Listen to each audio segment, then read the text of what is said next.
Back when I got into Warhammer 40k, Lucius was one of the characters that I liked the most, maybe even more than Inquisitor Codex. These characters and their lore defined what 40k was all about for me. Lucius, as an example, is just that level of devious and over the top in every aspect. Self-inflicting wounds to his face like it's a Tuesday skincare ritual, popping uppers like he double-booked a duel and a pain-pleasure orgy. And everyone that beats him in a sword fight ends up trapped in his armor instead. And all of that has implications for the character design visuals, stuffing his chest and shoulders full of writhing and agonized faces. His own face a mere grimace of the man he once was, a grotesque, eternal grin that says, "I'm into whatever you're afraid of." And the sentient whip feels like a part of him, or some kind of slaanesh symbiote with boundary issues, crawling through the armor, disappearing in one place and reappearing in another, just waiting and thirsting to dig into the flesh of its next victim. And I gotta say, I always was on a bit of an emotional roller coaster with every Lucius mini that existed.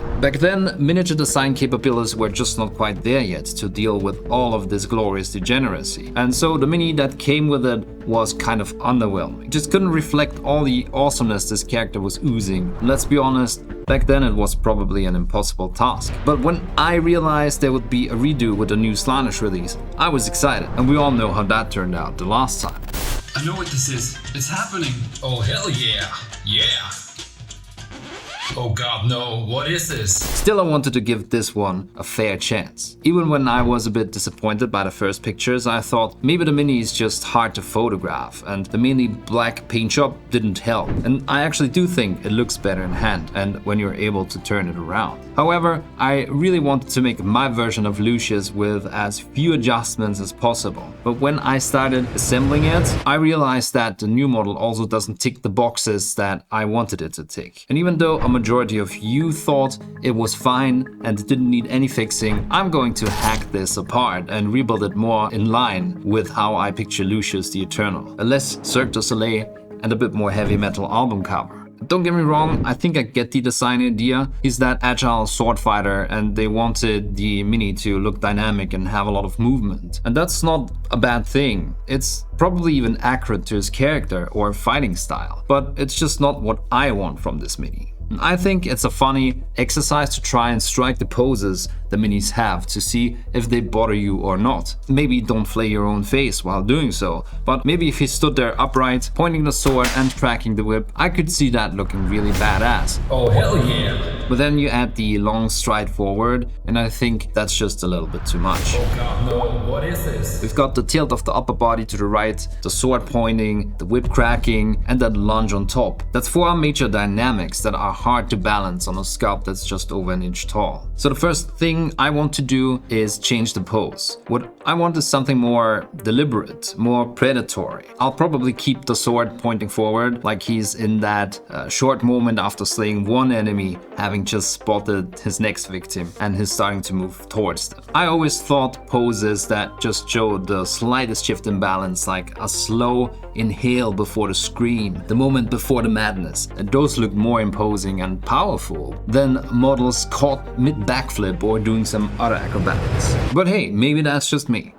Seeing the intended assembly was great because it gave me a good idea about what I wanted to change, and it also made it easier to decide where I had to cut apart the model in order to make my changes work. So with my mind made up, I tore down the blue tacked mock-up like Fulgrim tearing down his last shred of sanity and got to work. I also had to pop off the right leg again. In this case I glued it on a bit too prematurely because generally I assemble as much as possible and as little as necessary. This leg needed to be straightened out though, and that's easier if it's not attached, obviously. I tried to figure out how much I would have to hack away to fit it back in with as little resculpting as possible. Not that I personally care, I can resculpt most things, but it saves a lot of time and it's also good practice for kitbashing in general to plan ahead. Always measure twice and cut once. Or measure 12 times and cut once, like I usually do. With the upper leg separated from the hip, I also had to separate the lower leg at the knee joint so I could straighten the leg properly. Deciding where to cut was easy. I just went ahead and carefully dragged my knife along the upper edge of the lower leg trim. And keeping that sharp line would help a lot, and by now I've resculpted these bellows joints so many times, I think I could do it while reciting the 6th canticle of excess backwards. After that I was checking how the two elements would fit together, and I'm I'm generally cleaning out some of the plastic so I can just slot one part back into the other in a credible way. So here I cut the lower leg to accommodate the cylindrical shape of the upper leg part, and I hollowed out the hip area so I could plug the upper leg right into it again. That means I had to get rid of some parts of the loincloth, but that's okay as it's just trimming some bulk in areas that won't be seen from the front. To figure out the final pose, I blue tagged all elements together again, and I wiggled the right leg around until I was happy with the lean of the upper body. That would give me an idea how much I'd have to stretch the leg. I could also figure out where I would like to place the base elements, and I realized I had to push the mini back and up against that slanted slab of concrete a bit more so I could make the composition work. I rarely plop a mini smack in the center of a base and generally place them roughly at the golden ratio whenever possible. It just made so much sense here with the slope created by the terrain and the whip extending all the way over the right side of the base, the right foot stepping forward and so on. And if it's good enough for Da Vinci, it's good enough for possessed maniacs. So with everything figured out, I glued together the leg parts and popped a bit of sculpting putty into the hip area,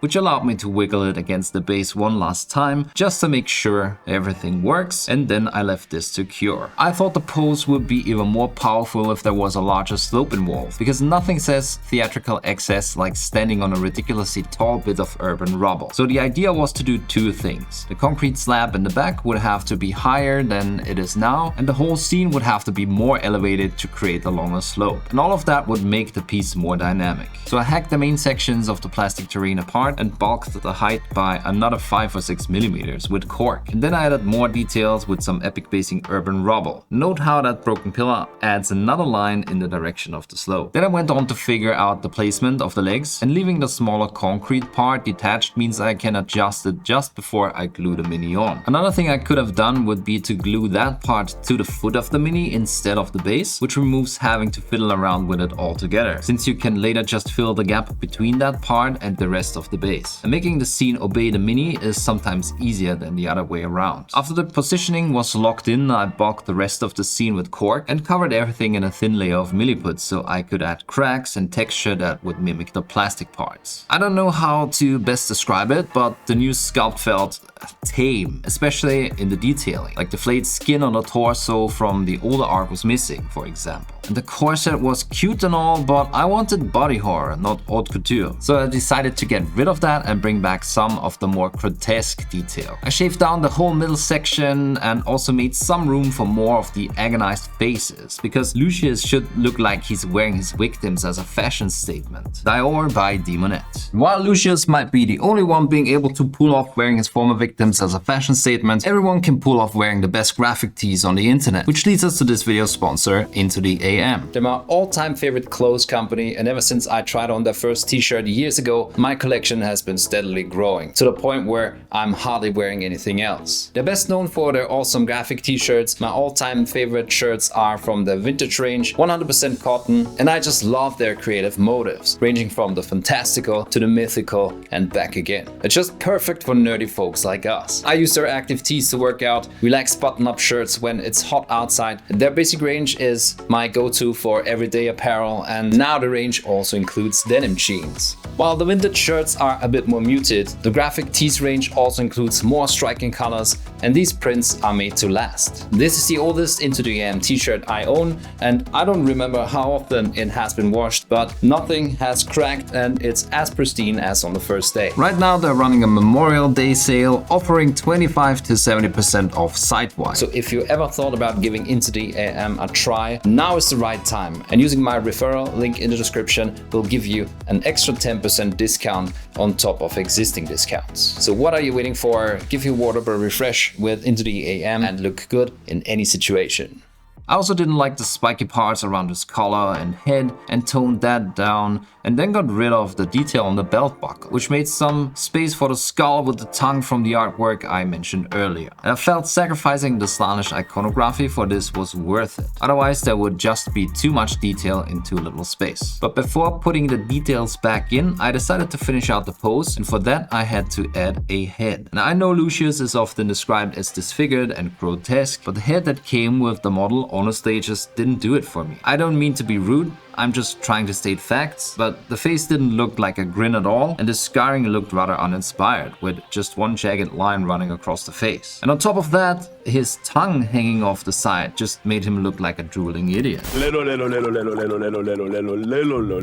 I switched ahead for this version from the Flawless Blade sprue. It had just the right mix of smug grin and murdery intent, and it offered enough room to carve scars into after I got rid of the helmet leftovers and the bone structures on the forehead. Then I just took my knife and carved straight lines into the surface. I feel that looks more like a cut pattern than the zigzag line on the original head, and it just looks more in line with every single artwork reference that I collected. I continued to create cuts like that all over the face, and it resulted in this neat pattern that spanned the entirety of the head, which could later be defined in a couple of different interesting ways while painting. And I eventually also cut his ears off because while I didn't want to mess with his nose too much, I think this adds another level of much needed disfigurement. I thought about carving out the old neck and just plugging in the new head with the neck and chest part, but the head alignment that resulted from it wouldn't have worked with the pose, and especially in the context of the direction the sword was going to point at, it would have looked odd. So I had to gradually cut away material until the new head and the old neck would align and work proportion-wise.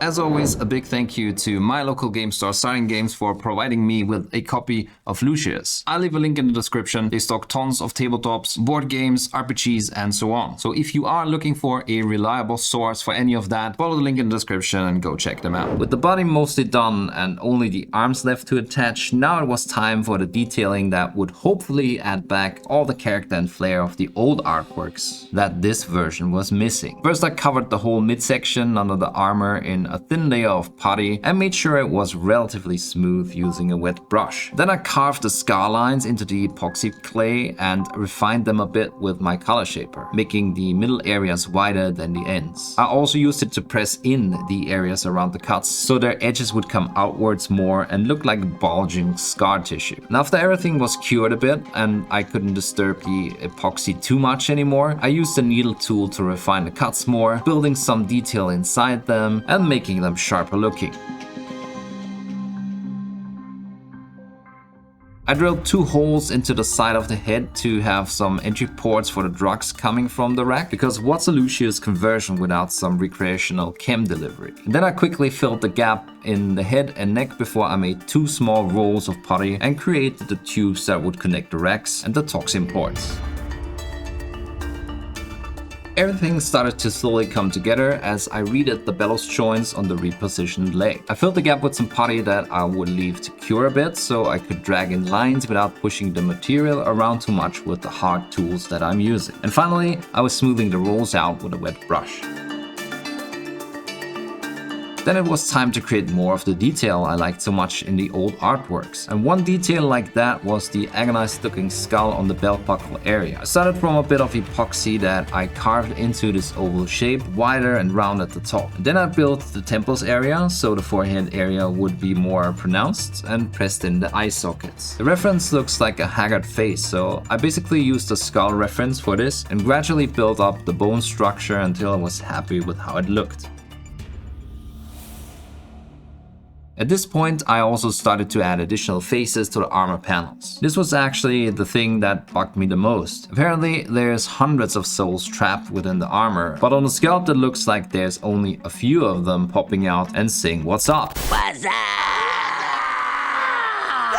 On one of the shoulders, it's only one large one, when you would expect there to be countless ones, writhing in agony. And since these minis are sculpted digitally nowadays, you could just copy and paste them, and make them bigger or smaller, and just plaster the whole armor with it. Maybe like some of these shoulder guards with tons of small skulls on Nurgle Space Marines. So as you can see, I'm adding more faces to the armor of Shrieking Souls, but I'll admit, I didn't even add half as many as I intended to, because it was really tedious and time-consuming to get the shapes right and make them look like they're just washing up on the surface of the armor and then disappearing again. I also had to make sure every face I did was cured enough so I would not accidentally squish them while I was working on other detail. So altogether, this part was more nerve-wracking than being alone in a room with Fabius Bile and a syringe.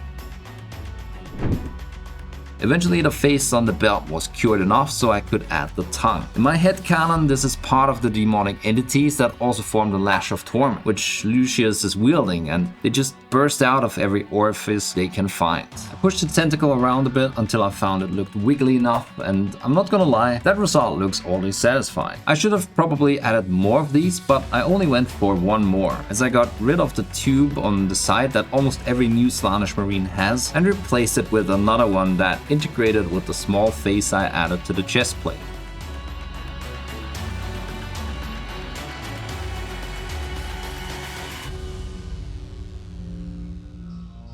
Like I said initially, the tongue was a little too long for my taste, but I figured I could repurpose it, maybe shorten it a little and make it look more like it's flicking out of his mouth in a more controlled way and not just hanging there getting tangled up in armor parts. So I shortened it, scraped it a bit flatter at the base so it would fit the shape of the mouth better, but before I was able to glue it in place, I dropped it and my carpet swallowed it. Goodbye, I hope you and Blood Angel's finger have a good time. So instead I had to sculpt the tongue myself, and I just rolled out a tube that got thinner on one side, pressed the wider end into the mouth and then flattened it out towards the tip. Then I curved it into an S and carefully pushed it into its final shape with a small brush. I think this adds the right amount of twisted character. One thing I really liked initially when I saw the new Lucius was the whip. It really made me believe the movement and the character being in the middle of cracking it and whipping it back. It's a really cool aspect of the mini, even though it makes it super hard to transport without breaking. And like I said, there's already so much movement in the original sculpt that this just adds another layer that is maybe a bit too much. But with the more upright pose, I still wanted to give it a chance and see if it would work. But ultimately, holding it in hand, it just felt too large and it would get in the way of painting for the fact that it is right in front of the character. In my head, shortening it would grant better access to the model while painting, retain the dynamic feeling since the curve was still there, and it would fit into the composition since it kind of fills that empty space the slope creates to his right. I tried to find an overlap that would retain a credible curve and then cut the front part of the whip shorter. Then I cut the area where I would glue it together to maximize contact surface and then dry fit the arm to the body so I could see if the length and position worked. I glued it together and filled the gap, and then I popped the sword arm on by using a ball of epoxy with a bit of super glue, so I had some time to reposition it until the putty was cured. Then I built a joint cover the same way I did on the leg and filled the hole the extended sword hilt would go in with a smaller ball of epoxy that I would later paint up like a gem, because I decided I couldn't deal with that swirly shape and preferred the simple sword. I figured if the Emperor's children can obsess over sound waves, I can choose minimalism over decorative chaos spaghetti. The drug device on Lucius' back always looked like an archaic demonic machine in the artworks, just like the Lash of Torment, almost a character in itself. And on the new model, it has been replaced with what looks like a slaanesh spice rack. I wanted to remedy that and was looking for ways to create these longer containers. So first I snipped off all the small ones from the backpack and just kept the middle one as it felt big enough to work with. I went back to the Tormentors and Infractors sprues where there's a couple of backpacks that have very similar sized containers. So I grabbed 2 of these, which gave me 3 to work with. I snipped them right in half with sharp clippers and then pinned them together again with these longer pieces of wire. And then I filled the gap with epoxy putty and let it cure. I do this in 2 steps, first building a bit of bulk, and when that was cured added a second layer for the fine tuning. And because it's kind of hard to get that perfect, I didn't worry too much about smoothing them with my tools and instead sanded off the excess once the putty had set. I intentionally made these of different lengths to give the final device some more chaotic look and then pinned them to the backpack as closely together as I could. So before we paint this up, let's look at the result.